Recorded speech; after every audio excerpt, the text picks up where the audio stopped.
So, why farming? Was it a matter of passion or money? Let's get to know why. This is Farm Girl Angie. If you are a returning subscriber, thanks for coming. And if you're new to my channel, you're welcome. So let's get right into today's video.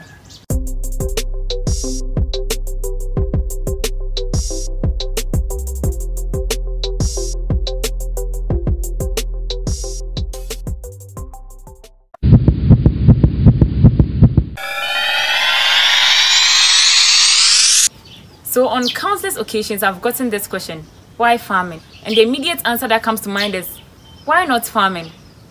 But I guess it's due to the mindset that we've developed towards farm work. So I'm going to talk about what pushed me, what moved me, what did I see? Why did I choose farming? So what made me start farming? What was the push factor? Well, I think for this, I have to go back to where it all started from. So in Ghana, after tertiary, you are to serve the nation for a year. That is the National Service Scheme. So I was posted to one of the regions, that is Sunyani in Ghana. So I moved from where I was to Sunyani. And then, luckily, my daddy was already there. I didn't stay with him, but he was there. So I used to visit him during the weekends. He was overseeing his farm over there. So the very first time I visited my dad on the farm, I was like, it was supposed to be like a one-time or once-in-a-while thing. But I got there and I was like, wow, I like everything that is going on here. I like this environment. Everything was fresh. Like, this is goats moving about, chicken, guinea fowl, and it's like you're supposed to feed them in the morning. They're moving about, and then you are doing this. It was like, I just liked everything that was going on. I liked the animals. I just fell in love. So from then, every weekend I would just go. I used to spend my weekends over there just to be there. So it got to a point I told my dad that I want to do this. I want to start my own farm. I want to get into it. So when I told him, he was like, are you sure? He just loved it off the first time, I think. So it was just I was persistent. I was telling him, I want to do this. I want to start something more personal. So I had my daddy's backing, and then just within a matter of weeks, the poultry farm began. So the next is, why did I choose poultry farming? The thing is that I could have chosen any other type of farming, because my daddy was doing cocoa, cashew, maize, pepper, and others, but I went in for the poultry farming. I felt like it was a more personal connection. It's like I had to feed them, give them medicine, they would grow, then it would get to a point they'll start laying. So it was like I was taking them through like a series of stages in their lives.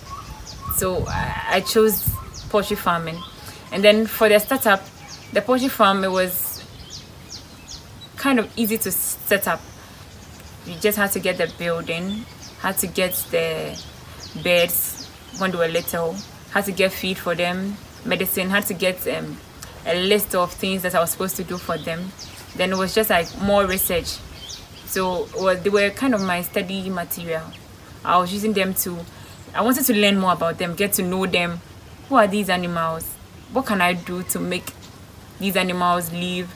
How can I help them get through their life cycle? It was more of something like that. So the next is, how did I start my poultry farm? As I said earlier, I had my father's backing. So after I decided on the farm, it was left for us to raise the building up, get the poultry beds in, get their feed, get medicine. So that was what we did. We got the materials for building, and then we had someone help us in building.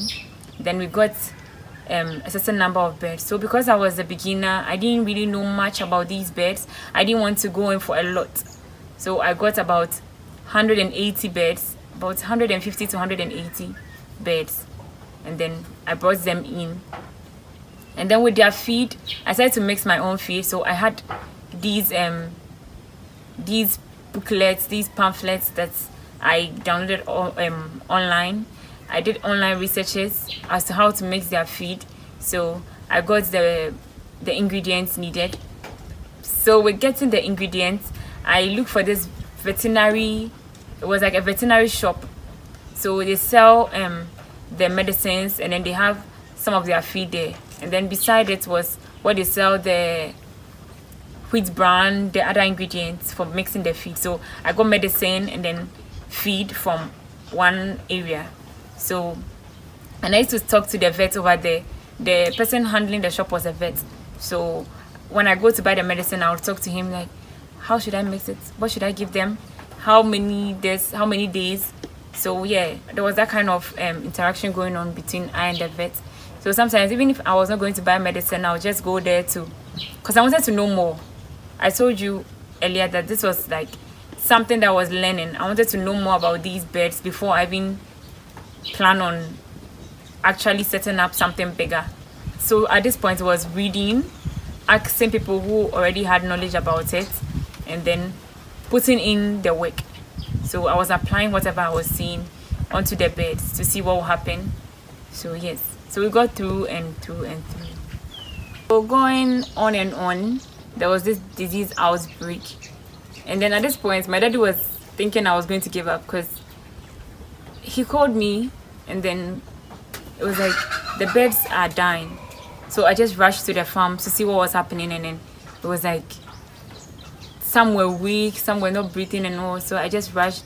We took three to the vet, and then he checked on them, gave us some medications, told us what to do, and then came back. So at this point it was all learning. I was learning from what the vet said. I was also checking up the internet, putting in the signs, the symptoms, what I was seeing, to see what I can do, and then asking people too. There was this farmer that my daddy knew, so we spoke to him, and then he gave us some traditional medicines which we also used, and then yeah, they survived. So it was like I was actually very happy that I said it was a small number, because I could control whatever was happening. They were in my reach. I could control whatever was happening. So all along, the thought of giving up due to a disease or something didn't set in at all, like, because I wasn't focused on the money, what was going to come out of it, because at this point it was all about the learning. That wasn't the goal. Money wasn't the goal. So I was still moving on strong and all. Then it got to a point where those that didn't die, those that survived were there. So they just got healthier and healthier. Then I knew that yes, everything that I was doing was helping. So they got better, and then boom, one day I saw an egg amongst them. I just picked the egg up. I ran all the way. I think my dad was in the cocoa farm. I ran all the way there shouting, and he was like, what is happening? I was like, I saw an egg. So we came back and then to the farm, and that was it. So I felt like, okay, I had learned enough. As for the researchers, there are countless. So with the practical knowledge, I think I'm set. I'm set to start.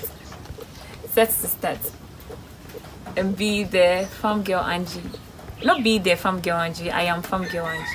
So if you want to know why farming, why do we have farm girl Angie here, it was a matter of passion that drove me to this point, and I'm here. So currently I'm adding up the money aspect, because passion, money, boom, then we go. So that's what I'm moving on to now, to set up something bigger, something better, and it's coming right up on this channel. Thank you for watching this video up to this very point. Thank you, and see you in my next video. This is Farm Girl Angie. Hey.